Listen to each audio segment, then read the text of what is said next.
Queridas amigas y queridos amigos, qué alegría volvernos a encontrar en un nuevo espacio de Ojalá lo hubiera sabido antes. Queremos agradeceros el seguimiento que estáis haciendo del podcast, el cariño que nos vais transmitiendo.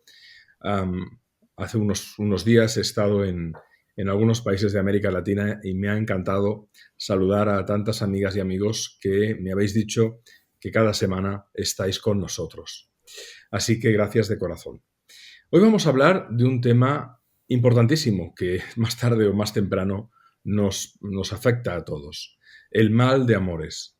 Y lo haremos porque hoy nos une una noticia muy buena, y es que el maestro Antoni Bolinches ha sacado un libro que habla sobre esto y en el que nos vamos a centrar en el programa de hoy.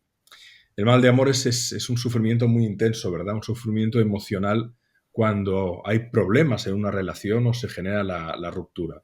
Vamos a ver qué nos dice el maestro con toda su experiencia y los miles de casos que ha tratado en su trayectoria profesional sobre qué lo genera y sobre todo qué podemos hacer para no tener un mal de amores que se nos lleve por delante, como a algunas personas, por desgracia, les puede pasar.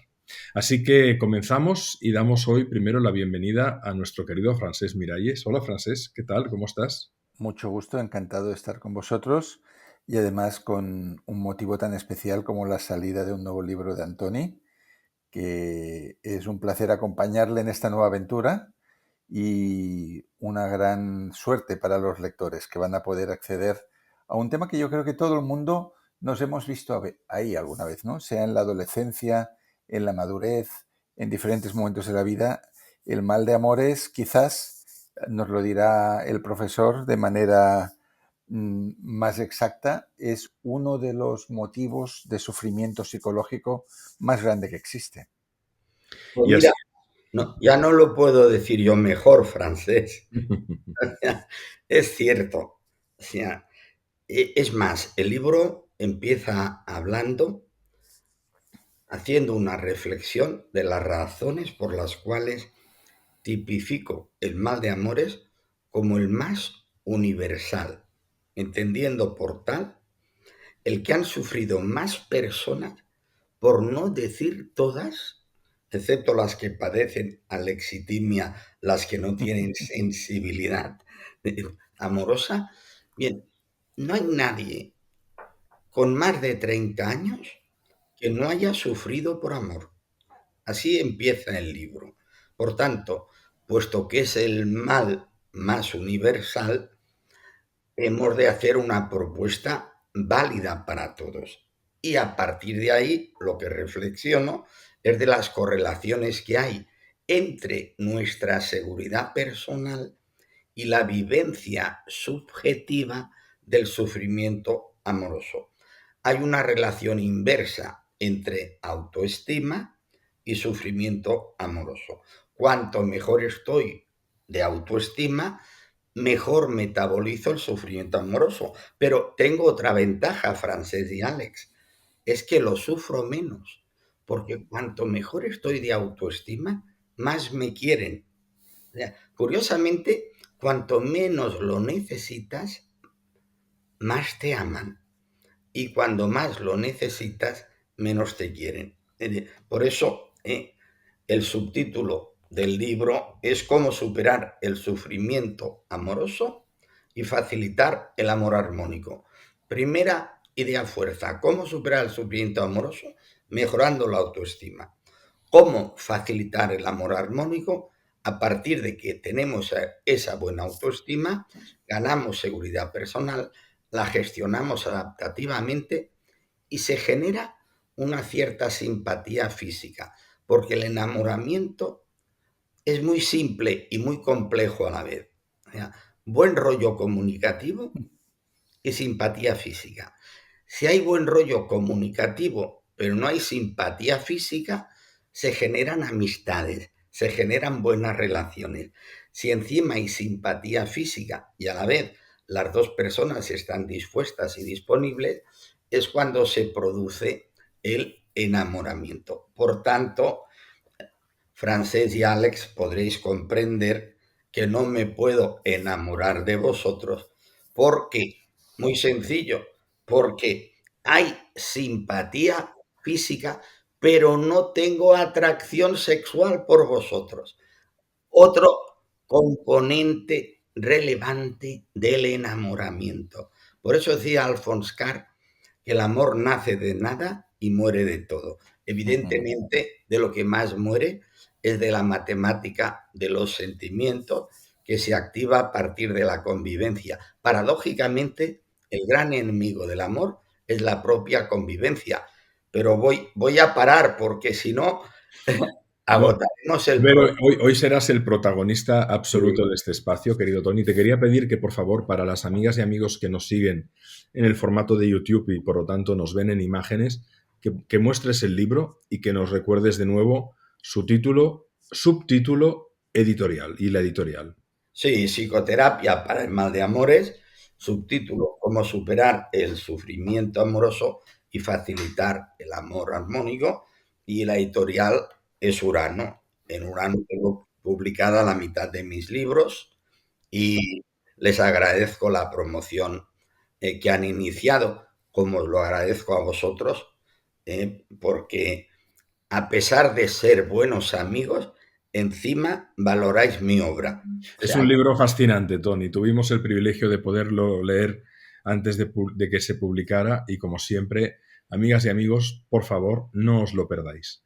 Y sobre todo pienso que no solo puede ser un libro muy útil a las personas que lo leen, si hemos pasado, quién no ha pasado por uno o varios males de amores a ciertas edades ya de la vida, sino para que lo puedan hacer llegar a esas personas que están pasando por ese proceso, porque este libro les puede ayudar mucho. Y si os parece, Francés, hoy hagámosle preguntas a Tony con Sí, independencia de que podamos hacer alguna aportación y que él sea el protagonista de este espacio. Así que adelante. pues mira, gracias querido Alex.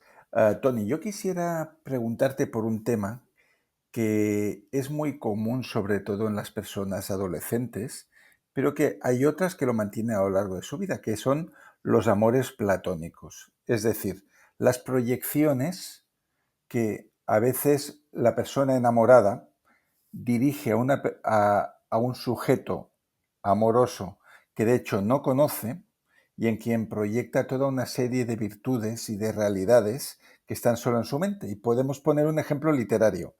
Don Quijote de la Mancha y Dulcinea del Toboso, a quien solo ha visto, si es que la ha visto, en la plaza del pueblo, creo que la llegó a verla unos segundos, pero él ya está viendo allí toda clase de bondades, toda clase de virtudes, y eso le provoca sufrimiento. Y en realidad son dos desconocidos que no se van a encontrar a lo largo de toda la obra. Entonces, quería preguntarle a Tony qué opina de esa fabricación mental de los jóvenes enamorados y a veces de los no tan jóvenes que ven toda clase de cosas en alguien con quien quizás si tuvieran la ocasión de hacer match, que dirían hoy en día, no habría compatibilidad alguna quizás. sacas un tema interesantísimo. Seguramente, a pesar de que estamos en una sociedad trivializada, donde se confunde el enamoramiento con la sexualidad y donde la facilidad de tener relaciones sexuales, evidentemente, no genera las dificultades que tenía mi generación, donde nos teníamos que casar vírgenes, sobre todo las mujeres.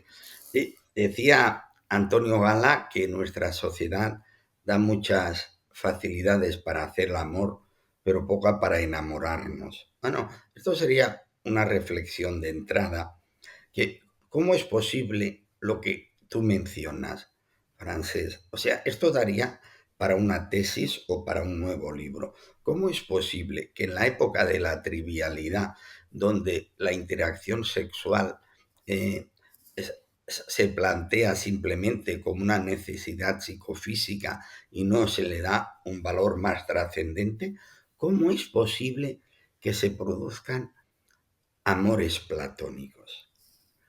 Bien, pues te diría que hay una relación inversa entre la seguridad personal, por eso he empezado antes mencionando la correlación entre autoestima y mayor sufrimiento.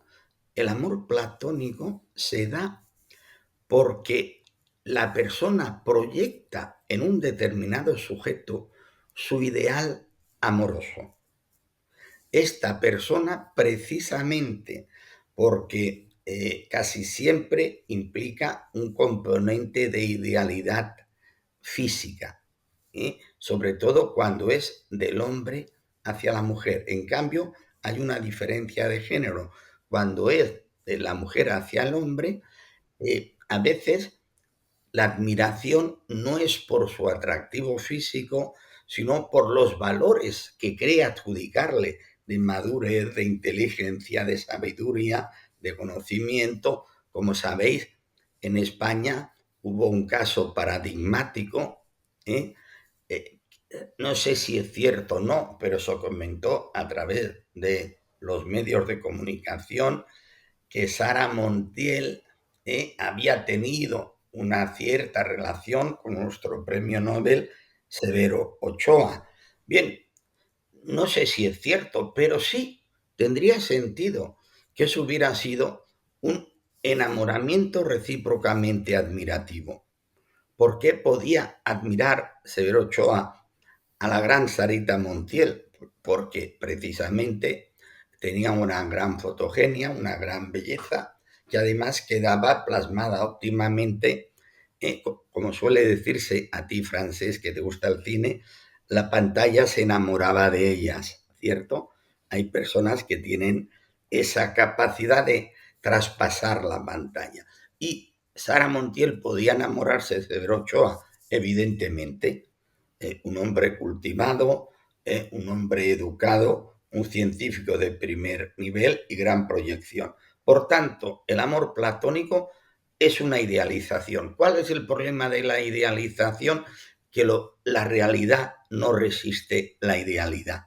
La realidad siempre está por debajo de la idealidad. Y lo peor que le podía pasar a alguien que se enamora platónicamente, como tú dices muy bien, Francés, en la edad, digamos, de la primera juventud o de la adolescencia, que siempre son figuras populares, famosas del mundo artístico, de la canción, del fútbol, de los actores, lo peor que le podría pasar a la persona es conocer personalmente al amor idealizado.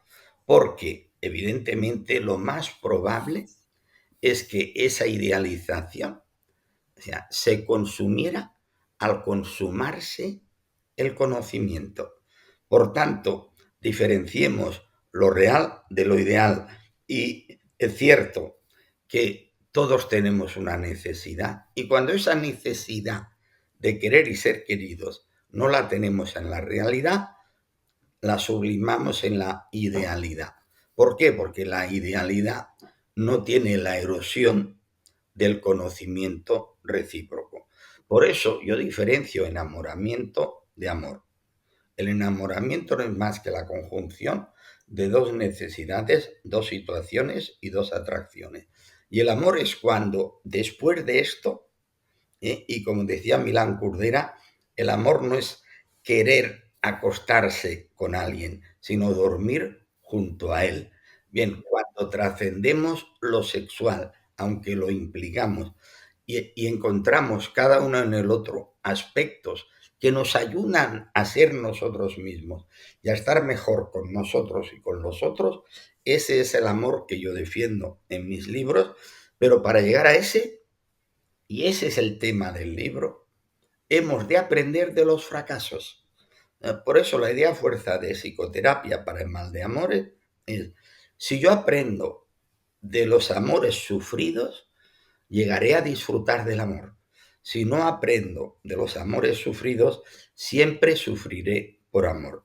No sé si he contestado a tu pregunta, Francés. Seguro, Perfectamente. seguro que sí. Tony, yo quería preguntarte, ¿cuáles son los síntomas? Es decir, en la medida en que una persona decide venir a verte en terapia, porque está en un mal de amores que le está haciendo mucho daño, ¿cuáles son los síntomas? ¿Y cuál sería la puerta de entrada al proceso de poder salir de ahí, al proceso de tratamiento? Pues mira, un concepto que a ti te gusta mucho, Alex, la aceptación superadora. Solo podemos resolver un problema cuando previamente lo aceptamos. Ahora, evidentemente, discrimino en el libro las distintas variantes de sufrimiento amoroso. Hay una primera dicotomía. No es lo mismo dejar que ser dejado. Segundo, no es lo mismo dejar activamente que dejar reactivamente. Esto es lo primero que hay que clarificar en terapia. Hay que ver hasta qué punto nos están diciendo la verdad o hasta qué punto están mitigando su dolor, disfrazando de entrada la comunicación de lo que les ha ocurrido. Por ejemplo, tú, Alex, yo vengo a tu consulta y te digo que estoy en una crisis con mi mujer. Y entonces tú me preguntas, vale, Tony, ¿y quién lo ha dejado? Y yo digo, yo. Pero yo soy consciente que te estoy ocultando información. Pues yo digo que lo he dejado yo. Se supone que mis razones tendré y que reflexivamente he llegado a la conclusión. Pero como en el fondo tengo mala conciencia porque me doy cuenta que no te he informado bien, entonces, como tú evidentemente vas a aceptar lo que yo diga, no me vas a decir, seguro que has sido tú, porque entonces yo todavía puedo encastillarme más en mi tesis. Entonces te añado, bueno, la he dejado yo, pero es porque la encontré en la cama con el butanero. Claro, la cosa cambia.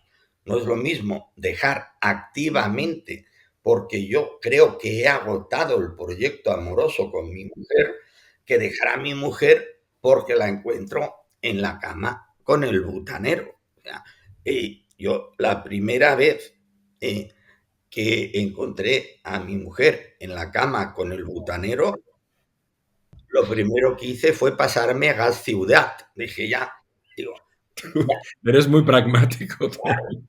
ya se ha acabado este problema. Ahora ya veremos qué nuevo problema nos encontraremos. Bueno, bromas aparte, te digo una cosa, si todas las personas riéramos y lloráramos más, Sí, todos estaríamos mejor. absolutamente, O sea, absolutamente. eh, incluso, pero hay que utilizarlo muy adaptativamente, en momentos terapéuticos catárticos, trivializar de manera significativa para quien está sufriendo el sufrimiento puede tener un efecto liberador, pero se ha de hacer muy bien porque si no puede pensar el cliente que no estás empatizando. Por tanto, cuidado con las intervenciones. El amor y el humor, eso, cuando yo trabajaba con Eugenio hace muchos años, hablábamos de la relación entre el amor y el humor y decíamos que el humor enamora. O sea, las personas que tienen una visión positiva de la vida, que son optimistas, que son proactivas, que son simpáticas, enamoran más que las personas pesimistas. Por tanto, el humor nos sirve para enamorar, pero también nos sirve para llevar mejor el desenamoramiento, ¿ya? Y para poder sublimar el sufrimiento. El humor es una gran herramienta terapéutica que no está suficientemente trabajada. Pero por eso me gusta recordar a Freud, quizá la mente más plegada de la psicología, y su libro El chiste y su relación con el inconsciente. ¿Ya? O sea, nadie ha profundizado tan seriamente en el humor como Freud y nadie puede positivar tanto el sufrimiento como aquel que es capaz de incorporar el humor. ¿Por qué se hacen tantos chistes, Alex y Francés, sobre infidelidades? Porque eso tiene un valor catártico. Y cuando una persona que ha sufrido una infidelidad es capaz de explicar chistes sobre las infidelidades, se está curando.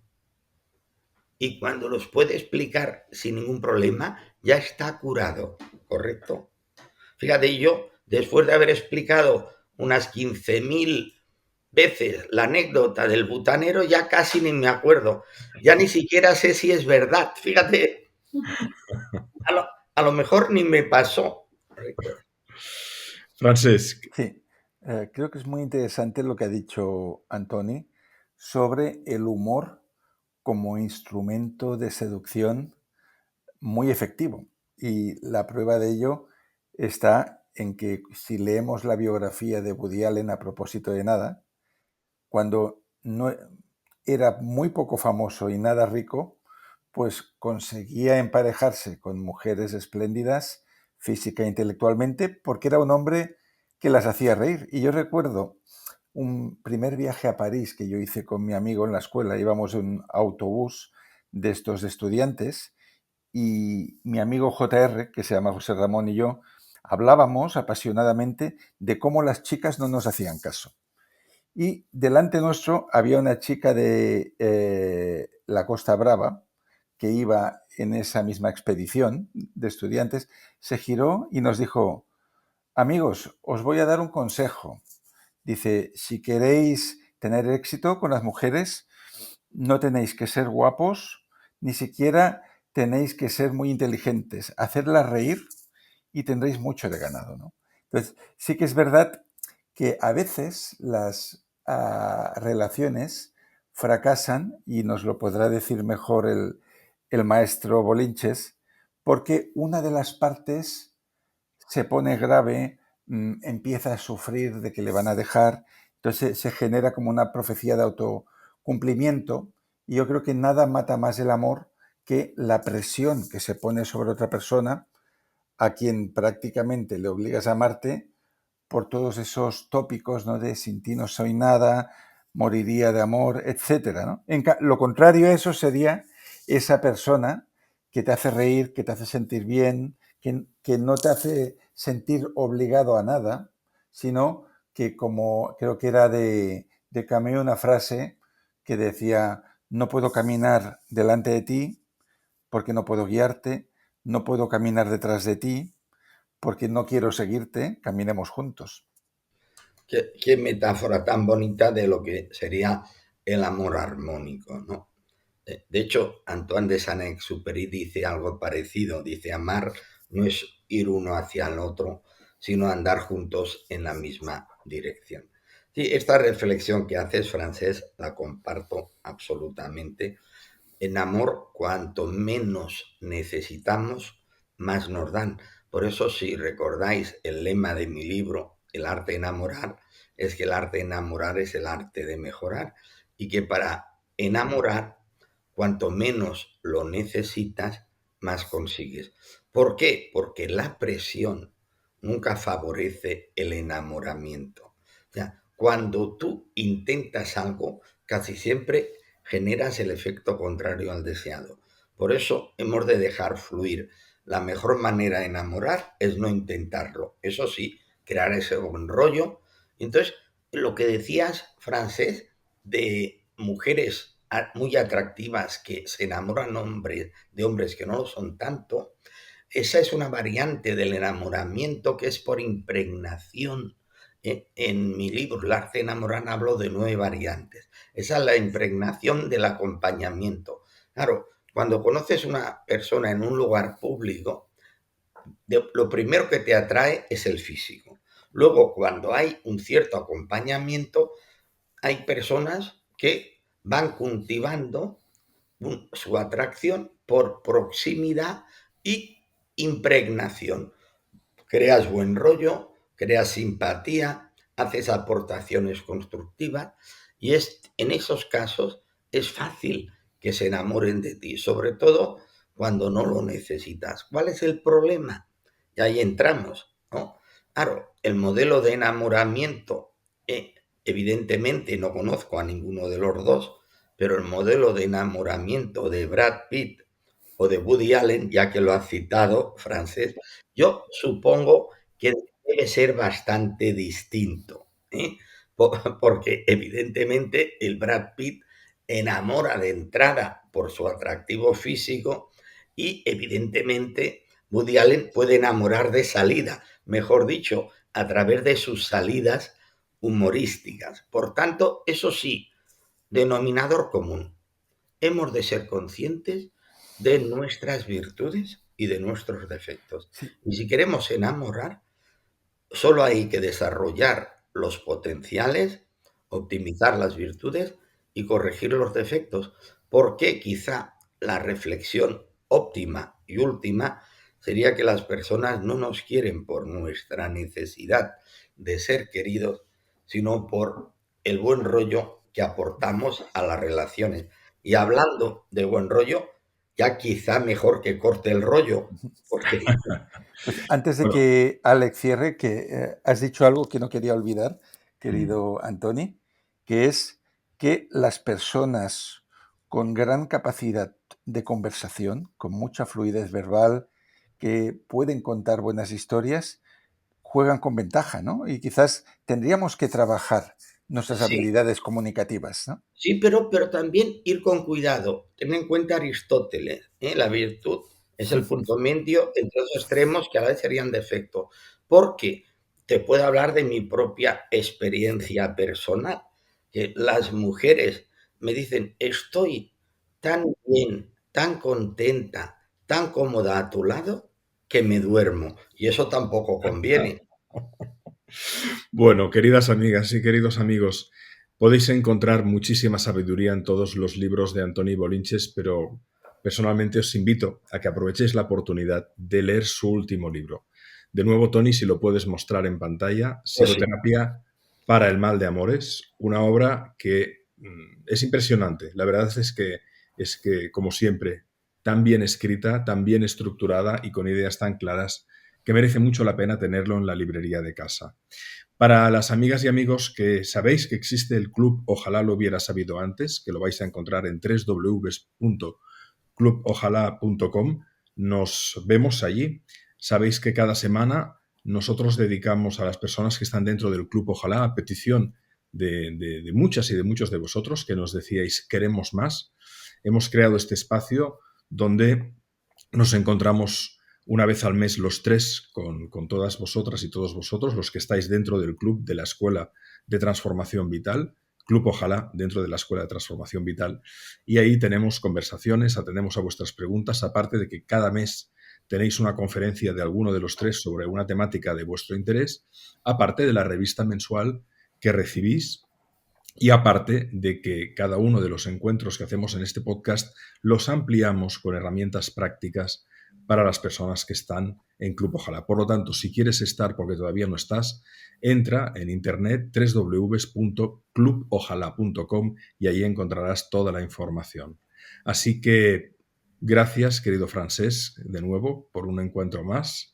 Muchas gracias, querido Antoni Bolinches, no solo por el encuentro y la sabiduría regalada, sino por escribir estos libros que personalmente a mí me ayudaron muchísimo y los recuerdo con todo mi cariño en algún momento que he vivido mal de amores. En el pasado, y no digamos si hubiera podido leer el libro que acabas de sacar. Gracias, Tony. Muchísimas gracias. gracias a ti, Ale, gracias, Francés, por hacer eso eco de mi obra y también por recomendar en la propia contraportada del libro, cosa que os agradezco públicamente, que el libro esté avalado por vosotros dos y nuestro también querido y compañero amigo Walter Rizzo. Con esta recomendación, eso no sé si avala al autor o avala al libro, pero sí avala la amistad que me tenéis y que yo os tengo a vosotros. Nos vemos entonces en el próximo programa de Ojalá lo hubiera sabido antes y seguimos aprendiendo. Un fuerte abrazo. Hasta el próximo capítulo.